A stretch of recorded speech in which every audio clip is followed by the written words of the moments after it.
Hi, I'm Aneesha Grover. I'm a dancer and the founder of Keelaka Dance Company, and I'm an artisan. Hi, I'm Neal. I'm one half of Matstar Base, and I'm an artisan. Welcome to No Pressure, the podcast where creatives tackle the tough questions about the business, honestly and without the stress. Today's episode features two trailblazers, redefining the boundaries of Indian classical and contemporary art. Aneesha Grover is a choreographer, producer, and the founder of Keelaka Dance Company. Trained in Bharatanatyam, her work reimagines classical vocabulary through a contemporary lens, blending dance, theatre, mythology, and cinematic visuals into layered cross-disciplinary narratives. Joining her is Neal Sekhri. He is one half of the genre-bending DJ and production duo Madstar Bass, known for their signature bass-heavy sound that reimagines classic Bollywood tracks for global dance floors. As a DJ, Neal has played stages around the world, and as a producer, he's part of a movement that's redefining how Indian music is experienced. Fluid, borderless, and unapologetically fresh. With roots in Delhi and a creative practice shaped by global subcultures, Neal has cultivated a unique sonic identity. In this conversation, we delve into their creative processes, the challenges of innovating within traditional art forms, and how they navigate the evolving landscape of Indian arts and culture. One thing that I think both of you have done incredibly well for Madstar Bass, for Keelaka, is the brand that you've created for it. Definitely for you, I think this was a finer line to walk. Yeah. How have you walked that line? And tell someone out there today about what it would take to actually be able to create a brand as a dancer. We spoke about Instagram dancers. I don't know if that's the right way to learn and to maybe market yourself. I think it's very important to be very good on stage first before you start sort of getting into shorter format stuff. Because in the long run, I don't know how much that will help you. My main aim is not to kind of build a brand, it's to further the art form. Let's assume that someone doesn't have the ability to go to music school. You can be a music producer and not have studied music and not even know how to play an instrument because it's on your ear. With YouTube today, and honestly, I use a lot of YouTube now. I mean, it's not just make music, it's about using the tools at your disposal. They'll teach you techniques, and not that you want to copy that, but you can understand the techniques that these big producers, big artists are using, and then use it to influence your style or your sound. Internet has got your back if you're really trying to better your craft. I mean, let's say you're walking into a collaboration. Obviously, you guys have done fair share. Yeah. How do you know? Do you pick your collaborators thinking that, hey, this is going to go somewhere? Because that will obviously define a lot. Firstly, you don't know what's going to happen. That's the beauty of it. Like what we did, we'd first catch a vibe, maybe have a few drinks. Just, it's keep it conversational, keep it easy. And then we'll get into the making of music or making something without an expectation, even though personally I want something. But the vibe of it is, let's not force something out of it.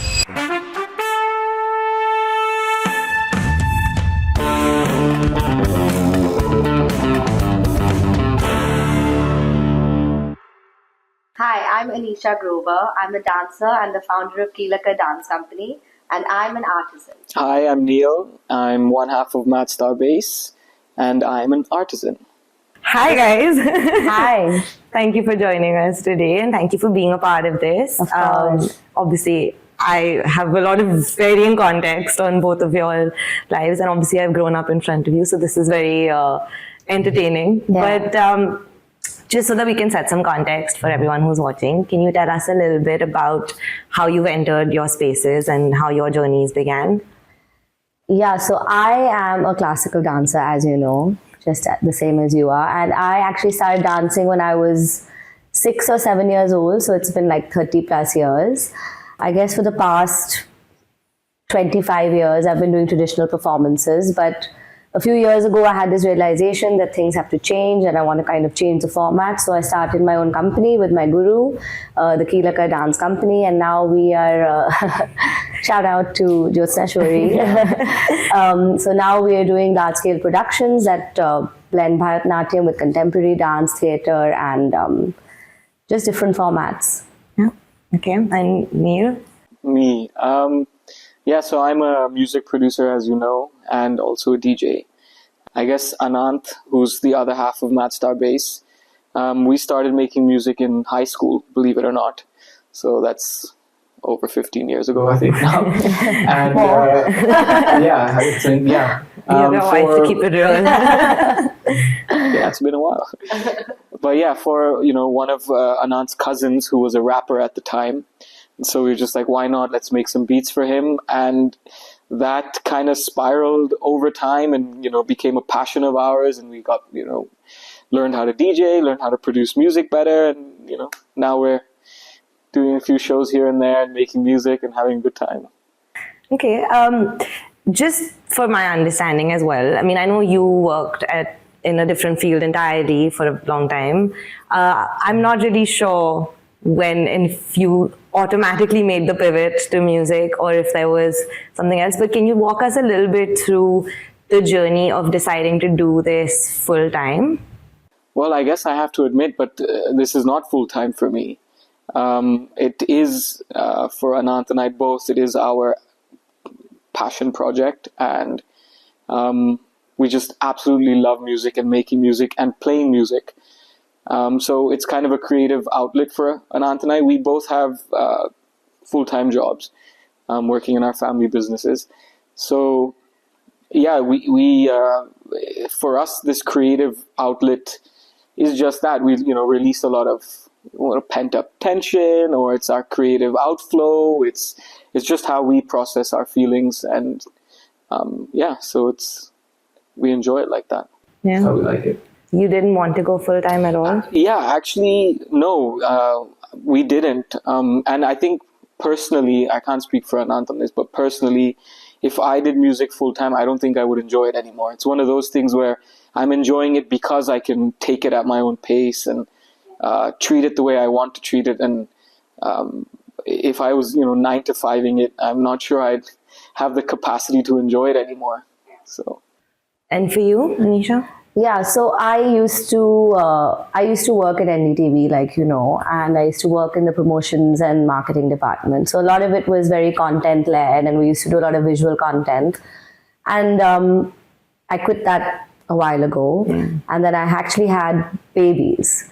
So that kind of stopped my life in the middle. And then because I think dance took over in such a big way, and there was such a thirst and a kind of cultural renaissance, and people wanted to see classical dance in a big way after the pandemic, that it just very sort of organically happened. And we created this production company, and realized that if I don't do this full time, I won't be able to sort of do justice to it. I never thought it could be a full-time career before the pandemic, because people were not coming to watch shows. People were not interested in classical dance in that way. That shift kind of pushed me into taking this up full-time, I do want to understand from you, I think at least when I was growing up, a large conversation was around the idea that you couldn't really dance for a very long time. Obviously, in classical dance, we see that differently, and we have enough examples of people who have continued to do it well into their 60s, 70s. Ma'am also. But I mean, having made this decision at the point that you made it at, what are your thoughts on that? And how do you see that playing out as a professional dancer? Yeah, so I actually think it's the complete opposite. Because I think in classical dance, one thing is that you've learned it for 10 years under a guru, and you've done your Arangetram. And then they say, okay, now you can turn professional and you can explore your own artistry. Personally, I feel that that is just the beginning of your career as a dancer. It's the beginning of your learning as a dancer. And classical dance is actually, even though it is very physically strenuous, I think it is much more about your emotional maturity. It is much more about your life experiences. And to a certain extent, it also is about like your spiritual growth as a human being. So whereas in most high intensity professions and physical professions, you'll peak say in your 20s or your 30s. In classical dance, if you see all the dancers peak in their 50s, 60s. Because the kind of finesse and the kind of grace and the kind of maturity that you can bring on stage cannot happen in your 30s and 40s. Even in your 40s, I think. Well, of course, now we're seeing, the dancers on Instagram and everything. I was waiting for this to come. No, they're doing, they're making the dance form cool again. So I'm here for it. I kind of like I love agree. it in a certain way because you need that kind of education. But I also see when you see people on stage, when you see the legends on stage in their 60s and 70s, it's just beautiful. It's beautiful to watch. And the things that we can't do now that they're doing, you know. So I think you just peak later. Interesting. This thing that you're talking about with regard to emotional maturity, just an awareness of who you are, how do you think that's translated into music for you? Oh, yeah. I was just speaking to Aneesha about this actually earlier. I think that it does translate to music in a similar way that it translates into dance. I think the music that one creates comes from emotional maturity. I've seen a lot of producers, young producers, who they're great, they're super talented, right? You can tell instantly but the music that they're making, it's not doing much. It's kind of, so everybody else. There's like I don't see the uniqueness of it. And I realized while trying to speak to some of these guys, it's because they haven't had their life experiences yet. They're too young. They haven't gone through certain things. They haven't studied abroad. They haven't lived, whatever it is, even if, certain things in families and whatever. They're just too young. They haven't had that kind of turmoil, if you want, or even the ecstatic joys of life. So their music's not showing it, or their creativity isn't showing it. And that's not a knock on them. They'll get there. Yeah. But that's how, emotional maturity or your experiences, they impact what you create. Or No, absolutely. Drive what you create. Yeah. How has your process changed in terms of creation over the years? That's a good one. I think what's happened is I've learned to channel my creativity in a shorter amount of time. When I was younger and in college or in school, I mean, you could do it for hours. You could just sit and make music and study music. But as you grow older and, you grow up, and now we have kids and, there's jobs and stuff. So whenever I do get those moments that I want to do something, or I get that urge to create, it's focused. I can do it in half an hour. I can do it in an hour. I have a vision, or even if it's just sketching, but in that sketching or that, ideation, I'm trying to do something that let me try this. Let me do it. So it's like focused, hyper-focused. I feel like there has to be clarity now. I don't like open-ended 3-hour, 4-hour sessions without something coming out of it. Where before I was totally fine with that. So I think that's changed over time. Yeah, I might have something to do with that. No. You can't be out of the house for so long. No, but even on a personal level now, like I want something to come out of a session, a creative session, studio session. Sometimes we've gone in, even with artists, like other artists who really want to work, you go in and you spend 3 hours and nothing comes out of it. It feels like a little bit of a letdown. You want something to come out of it.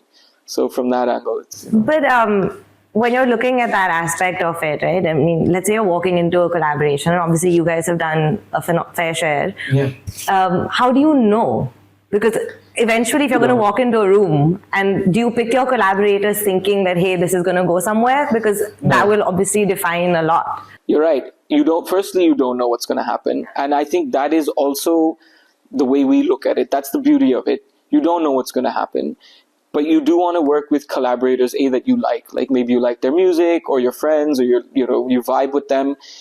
And the way we would do it is we'd go in the studio and we'd first, like what we did, we'd first catch a vibe, we'd catch up, maybe have a few drinks. Just, it's keep it conversational, keep it easy.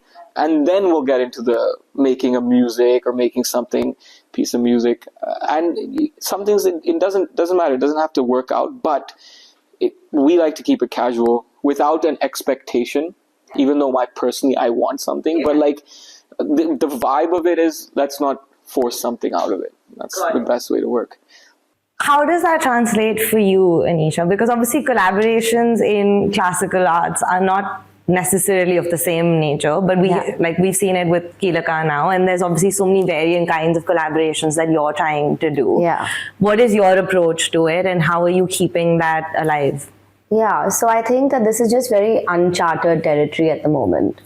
So we do try to collaborate with like fashion brands and art and museums and like try different formats in different spaces. But I think because it's just such uncharted territory, like we don't know where it's going, I'm okay to kind of experiment and just see how it goes, you know. The whole plan of Keelaka has always been to have no expectations, you know. We're trying to do this because we want this art form to just simply exist and pass on to the next generation. So I think that there are no expectations as such, you know. We're just trying to get different people to take notice of classical dance and use it in different mediums. That's it. Yeah. But in regard to collaborations, and obviously we've seen it, I mean, you've talked about brands and you've talked about like spaces and the kind of ways in which we're making it more accessible by tapping into new audiences. But let's say with identifying people that you want to work with, how do you go about that? And what does that look like? Because I know that there's also been a shift between, let's say, not just restricting it to classical, but also opening the doors up to saying, okay, medium-wise, it can change. Yeah, so I think that would depend from production to production. So there are the people that we like to work with from within the industry. But if we have a role, like in one of our productions when we did Unmasked, it's a story about Ravan, but we were showing him in a very different light. So we had a fully classical ensemble, full Bharatanatyam ensemble, but just Ravan was played by a contemporary ballet dancer. But that was because we wanted to show him slightly differently. And then we put in, because the story was getting too complicated, we brought in these two theatre artists to kind of go back in time and do like a time travel thing. But that was because the script needed it. The audience needed some explanation. So it would kind of depend from project to project. I don't think I would actively go out looking for people from different fields just because I want different dance forms in there. I think the idea is to make mythology accessible, to make our text accessible. And if that means bringing in people from different fields, then we'll find them. We're open to it. That's the best way to do it. You open it to different mediums, like you said, and that's how you get those people involved as well, or that audience. Yeah, exactly. I want to come back a little bit to what you were saying about the audience, and in terms of how people were not necessarily watching classical arts the same way. In your experience so far with Keelaka, do you think that the modernization of what we're presenting has attracted the audience, or do you think audiences across the board for classical arts have increased, where ticket buyers have increased? So firstly, I don't agree with the word modernization, because we're not modernizing the art form. We are protecting the sanctity and the intricacy and the complexity of the art form. So what we are doing is just changing the format in which it's presented. So we're just bringing in different sort of elements to kind of make it more palatable, right? Okay, so that's I think that was the first thing that we tried to do. The fact that people are buying tickets is completely incidental, and we're very grateful for that. But people are buying tickets and they're enjoying it. You know, more than anything, more than buying tickets, the goal, our gurus would always teach us that the goal is not to entertain. The goal is to learn the art form and perpetuate the art form. But the fact that we're entertaining is important. So I think that might be the reason why people are kind of now looking to come for our shows. There is a renewed interest towards Indian stories, towards ancient Indian stories, towards the Hindu scriptures, towards texts. But I still think that it needs to be presented in a more simpler manner for people to understand, especially when there's a ancient Indian art form that is anyway so complicated for people to understand. So I think that it's kind of a little bit of both. People are interested, but they also want to learn something from it. Okay. And with regard to the music industry, how do you see the landscape of listeners changing? Oh, yeah. That's a very broad question. It's a very serious point, because I think the landscape of the listeners has changed a lot, especially with streaming and this on-demand thing of. I think the attention span of the listener is completely it's finished. Even I can say for myself, even I don't listen to albums through anymore. I'm just like cycling through songs. So I think that attention span has really changed the way people are consuming music, and I think not just like for pleasure, but even on the dance floor. That's true. The way we're consuming music now, it's affecting the dance floor. People are they're expecting a certain sound, or they're expecting a certain flavor all the time, and there's no freedom to be experimental on the dance floor. I think that's one of the biggest things. So yeah, it's changing. I don't think for the better though. Yeah. I don't think for the better.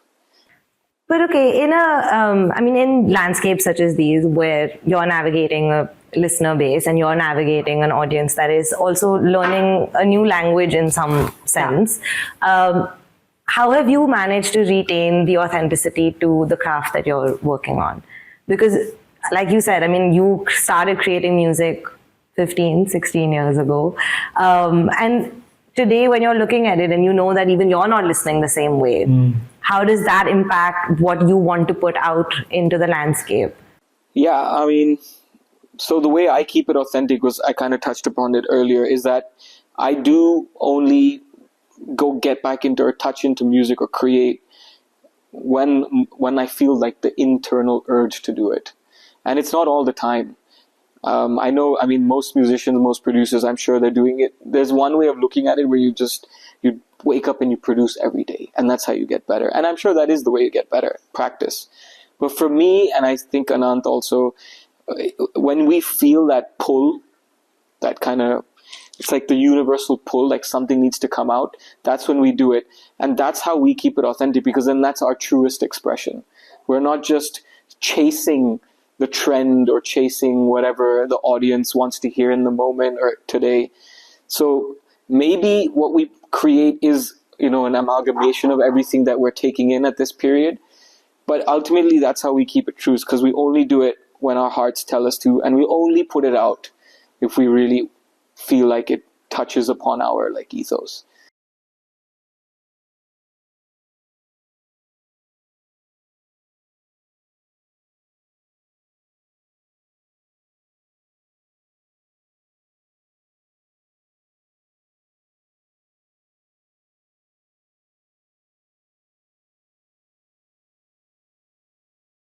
You were talking about education earlier and the fact that you haven't necessarily seen people study it the same way. Did you study music? No, I didn't. Okay. Do you think that in today's landscape it is something that is worth considering? I always 100%. If you have the desire and the aptitude to study music and learn an instrument, absolutely. I wish I did. I wish I learned when I was younger. In fact, I did. It's just I don't know why I just wasn't into music when I was younger in that way of learning how to play an instrument. But yeah, I think everyone should. I think it's a fantastic way to express yourself. And even today, now with the computers and stuff, I see, you don't have to. You can just use a computer and make equally as beautiful music. But that's one way, and there's two ways. It's the same outcome, I think. But to be a producer, do you think you need to study music? Right? Yes. I don't think so. I think you can be a music producer and not have studied music and not even know how to play an instrument, because it's on your ear. It's your ear can tell you if it sounds good or if it sounds not so good. To be a good producer, and you can take this guy Rick Rubin. You know Rick Rubin? The ultimate example of one of the world's greatest producers, music producers. Doesn't know how to play an instrument, doesn't know how to use a computer. And he's created some of the biggest hits you've ever heard. But let's say you haven't gone to school and you haven't studied it. As a producer, what are things that you should do? Well, then that's you bettering your craft. Yeah. That you should, of course. You should. No, but let's say we have to break it down, okay, for someone. Let's assume that someone doesn't have the ability to go to music school, for example. So, then there's very easy ways to learn how to get good at music. With YouTube today, and honestly, I use a lot of YouTube now. The tutorials on YouTube, you can learn how to make music. It's not just make music. It's about using the tools at your disposal. They'll teach you techniques. They'll teach you how to make Skrillex sound. And not that you want to copy that, but you can understand the techniques that these big producers, big artists are using, and then, use it to influence your style or your sound. And I do that a lot. YouTube is great. And then, of course, Reddit is there. Reddit's got a lot of information for learning and what's good and what VSTs and what speakers to hook up with what amp and all these kind of things. So internet has got your back if you're really trying to better your craft. You don't have to do school. Then the other thing I would say is collaboration with other musicians or other friends who are into it. Like I said, Anant and I never learned music, but somehow, some way, we just figured it out. And him, I, and there was like 4 or 5 other of us in school were this group of producers who technically original Matt Star Bass, we used to call ourselves. It's like 5, 6 of us. So we just learned off each other. Like they'd do something cool, they'd come show us. I'd do something, I'd show them. And we were just feeding off this energy. I think that's really important if you're a young producer trying to learn how to like figure it out.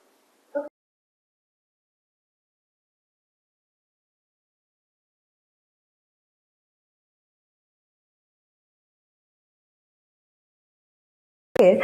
I want to bring us back a little bit to the idea of what we've been building, right? One thing that I think both of you have done incredibly well for Matsra Bass, for Kilaka, is the brand that you've created for it. Like people have started resonating with it, know it, love it.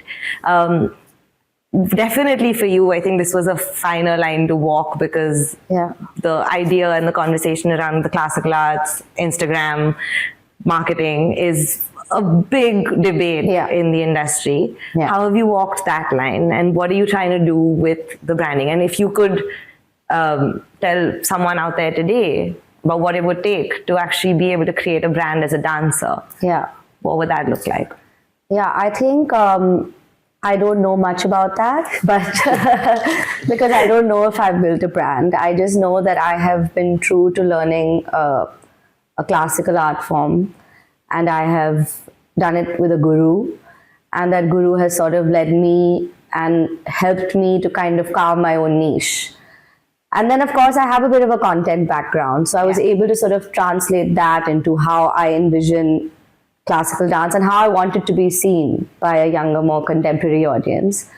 So I think that even this whole, we spoke about Instagram dancers. I don't know if that's the right way to learn and to maybe market yourself. I think it's very important to be very good on stage first, to do your margams, to do your full recitals, to be, before you start sort of getting into shorter format stuff.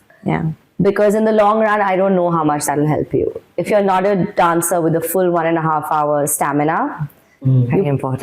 It's very important. You know what it's like. You can do 3 rendezvous and be on Instagram, or you can, that's okay to do once you have completed your repertoire and once you have some kind of, I know many dancers right now who are brilliant on Instagram, but have never actually done stage performances. Some have not even done Arangetrams. Some have not even done a single margam. So they're great. I feel like I want to ask who, but I'll tell you later. You know who they are. But they're catering to a certain market. I'm not doing that. My end goal is to have large-scale stage productions. I want people to come and watch classical dance. I want people to bring their children to come and watch classical dance.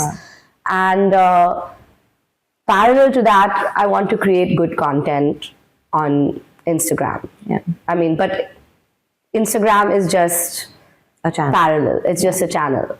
My main aim is not to kind of build a brand. It's to further the art form.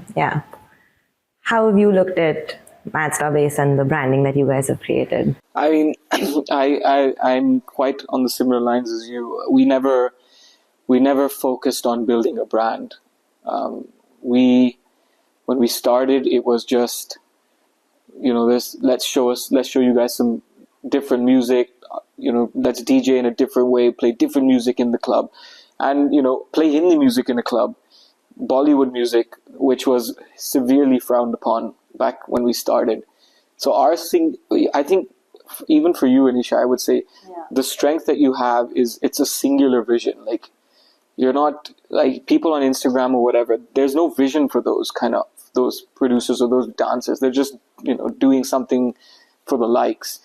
But whereas you you have a singular vision of what you want to showcase, how you want to showcase is, what you want to change in, this field. And I think for us, it was quite similar. We just singularly focused on showing different music and different styles. And I mean, eventually that people liked it. That's what built the brand, that people liked it. I think it was incidental. It was just incidental. We had no intention of going to let's build this brand and do this. It was just we wanted to play music and make music, and it resonated with people. That's what built the brand. It's amazing because obviously you have similar stories parallelly. But if you could look back and say one thing that Neal's music has taught you, or his journey with music has taught you, and vice versa, what would that be? Yeah, that's very clear for me. Because it was that have no fear and do what you think is right. And like what they did when they made Mollywood cool. They almost got kicked out of festivals. Yeah. And suddenly, I remember the day we were at Magnetic Fields and they dropped a Mollywood track in a festival that if you played Bollywood, you are out. And I could see, they played a Chura Ke Dil Mera, and I could see these girls look and be like, who are these guys? Like, what is this? And then the beat dropped, and I remember half the people left, and suddenly more people came. Yeah. It was like double or triple the amount of people came back. Yeah. And I remember that day so clearly, and I remember reenacting that to him later. But that kind of also, I mean, I've learned a lot from them, because it's like, if you do what you think is right, there'll be an audience for it. There will be people who will be interested in it. And luckily that has happened. Yeah. But the fact is that they stayed true to themselves. They didn't care if the clubs were going to kick them out or the festivals were going to kick them out. Yeah, so hopefully one day we'll get there. We're not there yet, but... I disagree One day. completely. What you guys are doing right now is... We're too scared to get kicked out of festivals. Wait, Our stories are a little bit more controversial. Yeah, they're very controversial. I mean, I'm scared right now of the press and of No, what you're doing right now, I see a lot of parallels pregnant. to when we Imagine. first started. You guys are you're at that breaking point. And you've actually, not the breaking point, you've already broken into this. You've showcased what this art form can be and how it can evolve while still being true to the roots. You've shown it to people now. And now what's happening is people are like getting excited by it. And you're just going to have to keep the consistency up. And I mean, you'll be touring the world pretty soon, not just India. I'll take my Red Bull to that. No, but I mean, okay, fair. But what have you taken away from watching JSDS, Jyotsna Shori Dance Society? I would honestly, I would say this pretty close to the same thing that you were saying. There was, the step that you took when you decided to create Kilaka and you were gonna, create these shows, the bravery and the inner confidence that it took personally for you. I really, really, I admired that, because that's exactly what was needed to, take this art form forward. And yeah, I thought that was great that you did it. You just, to me, it looked like one day you just woke up and were like, this is it. That's what it was. Yeah, it was that. Because it was bubbling and it was bubbling and it was bubbling for so many years. Yeah. And I just admired you. Like, you know what? I'm doing it.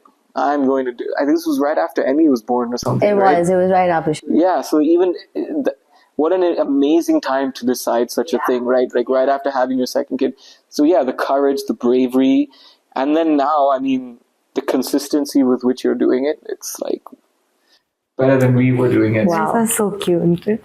on this podcast only. But I mean, again, I think those are things that you guys have taken away from each other individually. But I think what we're trying to also try and understand is what you've taken away from the opposite craft, right? And what does that look like for you? Right? I mean, obviously there are differences in, let's say, the fluidity that music production has and the discipline that classical dance has. Not to say that they don't have the other as well, but those are very firm pillars of what you're doing and creating, right? So have there been moments where the art itself has, and being able to watch it in such close quarters, has given you something to take back into another domain? Oh yeah, 100%. I mean, the idea of taking something that's already iconic and already, established, and I hate the word remix, but kind of, reworking it and making it kind of cool again is totally inspired by Mad Star Bass. 100%. Like I'm totally inspired by what remix. Just out of curiosity. No, because they used to do a lot of remixes. Yeah. I remember that. So You're just like that. yeah, they used to do a lot of remixes and but basically, It's a cliched word, I guess. it's a cliched word, but they did a lot of remixes, and it kind of made like things that were already etched in people's minds, but just gave it a whole new vibe and a whole new palatable face. So yeah, that's totally inspired by them, I think. Yeah, and for me, actually, personally, I was kind of a little bit confused or a little bit astray creatively, like, what's the next step for us? And then, after Keelaka came up and seeing the response and the happiness and the joy in people when they're seeing very traditional Indian culture repackaged and repurposed and displayed again, that actually inspired me to not, because we were like, okay, we did the Bollywood thing, what are we going to do now? But now this angle of, can we look at even more classical music, or even can we get into this classical art form of dance, and how can Mad Star Bass add our influence there, and how can you influence the music that we're making? So the spaces, we're looking now more this way, inwards, as opposed to all of India who's looking outwards for their inspiration. So that's kind of what this did, Yeah, and actually, Mad Star Bass did the soundtrack for Sakhi. Yes. Yeah, so let's talk about that a little. How did that happen? Yeah, that's a good story you want to tell. Yeah, that's kind of like linking to this, because we have O.S. Arun, who's, of course, a Carnatic legend. Yeah. And he did the original soundtrack, and then they sort of worked on the bits for Draupadi, because we wanted to. So Sakhi is a conversation and a friendship between Sita and Draupadi. Right. So we had Sita, who's from one Treta Yuga, and we had Draupadi from the Dwapar Yuga. So we did all the soundtrack for Draupadi in a different vibe with electronic music and O.S. Arun, which was like a very crazy mashup. And that's what kind of, I think, set the base for us working together. Yeah. And I think we did 3 pieces for Fresh Produce, right? And we did 3 for Fresh Produce, for Art Fair, That was like, we've been talking about it for so long, let's give it a shot. Yeah, Anika, our friend, actually was like, you guys have to do this for the Young Collectors program. She was like, you just have to put this together. And that was such a great success. It came about. This was one of those moments where like the everything aligned and the creative urge just pulled it out of me. And she gave me the original pieces, and we created the music around it, supplementing it, not changing it. We just supplemented it. That worked. It worked so well. Suddenly we had a Tilana with like a heavy bass, and now we can't go back. We can't go back. Now we're like, we cannot do our old tracks anymore. And even our friends were like, we're not coming for any of your other shows now. Was it at all daunting though, from the perspective of, definitely from the classical industry? I mean, I don't even... Were you nervous to debut it with the music and the dialogues? Yeah, and the theatre now with all the things we're putting in. But you know what? We were expecting so much criticism. We were expecting hate. We were expecting, because it is a very gate-kept industry, and I don't blame them. They're a purist for a reason. This art form survives because it's been kept, hyper protected. And as it should be, because it is, people are going to sort of experiment, and but the thing is that everybody has just loved it. Everybody has been so kind. And dare I say, people are now just lifting our formats. And I love that, because the idea is... People are copying exactly what you're doing, down to the names. Down to the names. We have another Unmasked. Really? We have another Sakhi. And we have now dance dialogues. Everything. We have dancers that are now speaking on stage, which I actually sort of love, because the idea is for a community to come out of this, and for newer audiences to sort of emerge. So, it's great. Yeah. It's the community has been. You broke the door down, and People are being very sweet about it. everything's open now. And we've had no criticism. Very frankly, It I'm very makes me happy. wonder, Yeah. Was everybody else in the industry were they all itching to do something like this? They were just too scared because you broke the door down, and all those people that you would consider to be the stalwarts of the industry, they're all doing the exact same thing now. No, it's also that, classical dance traditionally, people don't sell tickets like this the way we do. We started by monetizing it. You book and auditoriums. you just like do it for the community and the art, and it's very different. But now people are like, okay, we want to sell tickets, so let's also do something along with our other work, because the art's still true. You're just adding a bit of entertainment value. I mean, I feel like there's no industry or no art form where there'll be no criticism of it. I'm sure even now, like the audience reception has been amazing and it's been beautiful to watch as well. Yeah. But I feel like I'm sure there are some people sitting somewhere I'm that will sure. say, like, okay, And this you is need not. that. Yeah, but that's the thing, right? Is that there is that back and forth, which is how you're actually being able to create a dialogue around where we are at today. Yeah. And so I always tell Aneesha, I was like, listen, you should want people to like talk bad, or not talk bad, but you should want that hate, because I know for Mad Star Base, it actually drove us. When people were hating on us, it drove us to do more and get more crazier. And I think in this case, it's the same thing. You want a little bit of that pushback so that you go like, you want to see how much more I can do, it's kind of that pushback fight, whatever. Yeah. And that'll drive you up. a bit different because we have to respect the gurus. No, I'm not we saying have to. disrespect people. Yeah, so for us, it's a little bit like Just let that keep we want to turning challenge a bit. little. Yeah. Oh, for sure. Let it go in Yeah. to drive you a little Yeah. bit. You need that. Yeah. Okay, today's landscape, what do you think it takes to be a classical dancer? 3 things. To be a professional classical dancer, Yeah. 3 things: a good guru, good stamina, Very important. good stamina, great stamina, and you know what? You just need to be, again, a phrase I hate, but you need to be like out of the box. You need to like be able to tell old stories differently. Okay, I love that.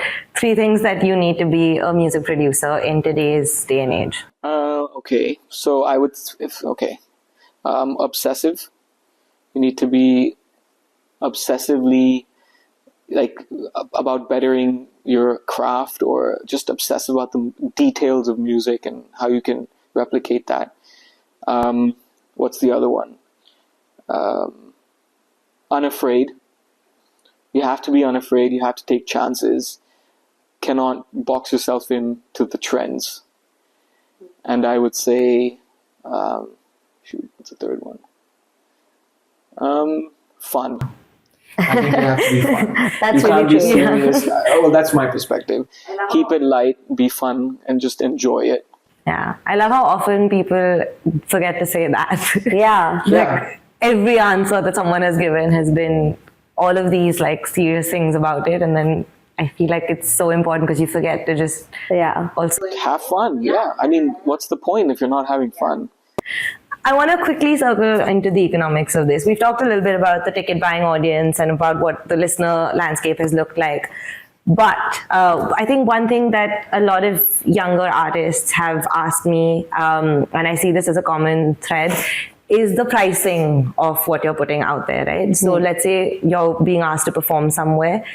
How do you, when you're starting out, decide what your craft is worth, and how do you set a price point to it? And then obviously, how do you see that grow incrementally over time? Yeah, so for us, I think it's just selling tickets we're at a very nascent stage. Yeah. We've only just started doing this a couple of years ago. Yeah. And the way I do it is I go according to city. Like when we're in Bombay, we know we can charge more. People will buy our tickets. People will pay. When we're in Bangalore, people will, so it really is city-wise. It really is dependent on who the audience is. That's how I base it on. If you ask me, I think my art is worth millions. I don't know how the audience feels. Crores. Per ticket. But honestly, right now it's just too early for us. This whole industry is just so, we've never monetized it. So right now I'm doing it on a very rational basis of where tickets have sold in the past and not, But if someone asks you to come perform and you're not selling tickets, how do you set a fee? Yeah, so I think that again, we create budgets. All our dancers have to be paid. The professional dancers have to be paid. The musicians have to be paid. We don't do free shows. We do shows for less money, but we will never do free shows because I think that's an unreasonable request. It depends on the size of the cast, the logistics, and we do believe in high production. So most of our fee actually goes to the production, lighting, sound, and sets. But the non-negotiable is that the artists have to be paid. Okay. How did you navigate that journey? Okay, so, through the actual music portion of it, the music we make, we don't make much money. We make nothing because all the Bollywood remixes are bootlegs, so we can't monetize those. And then all the original stuff, I mean, you really have to get like hundreds of millions of plays to even get $100. It's one of those crazy things. So the way that we actually, MSB makes money is through shows, during shows, or maybe, licensing some of our original music. So that was, that's just, I guess, right from the beginning, that's just how it was for us. We never ever thought we would, become so popular and stuff like that. And, as you get popular, you can start charging a bit more. So that's just kind of simple supply and demand economics.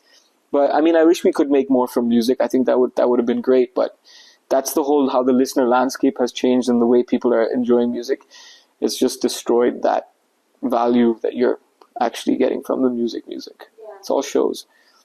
That's interesting though, because I feel like you're one of the few artists I know who've actually really doubled down on the remix landscape, despite the fact that monetarily it's a harder path to walk. Have you hit a lot of roadblocks in procuring those rights or in walking that? No, actually, not really roadblocks, because we didn't really go out to seek monetizing it. We put it on YouTube, and T-Series and Tips instantly flagged it. And we're like, I think one of the things is don't flag it, just monetize it for your own sake. So whatever money is, they're making it. So T-Series and Tips are taking all the money, and we don't care. It's fine, because did you sign a deal with them? So I was going to get to it. So just recently we signed a deal with Universal for 3 or 4 tracks. So those have been officialed, so that's fine. But we didn't go out seeking them to make us official. So we didn't really find any roadblocks. They actually approached us because the songs got so popular. So that was a good thing, I guess. Okay, amazing. My last question to both of you is a little cliche, but I love doing this because I think it puts a lot of things in context in terms of how time has passed and these industries have changed. But if you could go back to yourself 5 years ago, what would you say? I'm just like, where was I 5 years ago? I have no memory. Pre-COVID. 2 babies ever happened. I haven't slept. What is 5 years? Get all the sleep you can. Get all the sleep you can. Don't drink.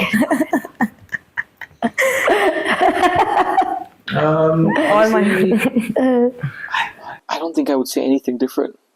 I think I'd just be like, keep going, just do it. Do whatever the heart says. I don't think I changed that in the last 5 years. So I'm not sure I could say anything to be like, do that, do this, do that, and you'll be bigger. I don't think that was our goal. We just wanted to have fun and make sure people were having fun with us. I tell them just keep doing that. I love that. Yeah. It's a lot of fun in this guy's answer. Yeah, I know. But that's what it is. That's the ethos of MSB. There's nothing more than just having fun. See this Savitri sitting next to me. Just have fun. No, but even that's what you're doing with your shows. Oh, yeah, we're having a lot of Taking the fun. pretentiousness out of it. You're being like, forget just the pure pretentiousness of the dance. Let's have fun. Let's have a night out. Let people come and have a Friday night out and enjoy themselves. It's the same thing that we're saying. I think I would tell myself to not second guess my instinct and just go for it. Because there was a lot of doubt the landscape was sort of changing, but then COVID was happening and all of this. And I always had this thing that I wanted to do. And I kept thinking, what if? But if I could go back, and I would just be like, just go for it. You were right. I love that. And you're fun. I know. Two birds, one That's stone. completely right. You're completely right. Yeah, right? Yeah, that's the right thing to have said. Yeah. Maybe 5 would be too early, but that's the right vision to start. Yeah. plugging I in. couldn't have started 5 years Yeah, ago. it would be too early. But Okay, no, but honestly, it's been amazing. Thank you guys so much. Yeah, thanks so much. If you enjoyed this conversation, like, share, and subscribe to help us bring you more unfiltered creative stories. Got someone in mind for our next guest? Drop your suggestions in the comments and don't forget to hit the bell icon so you never miss an episode.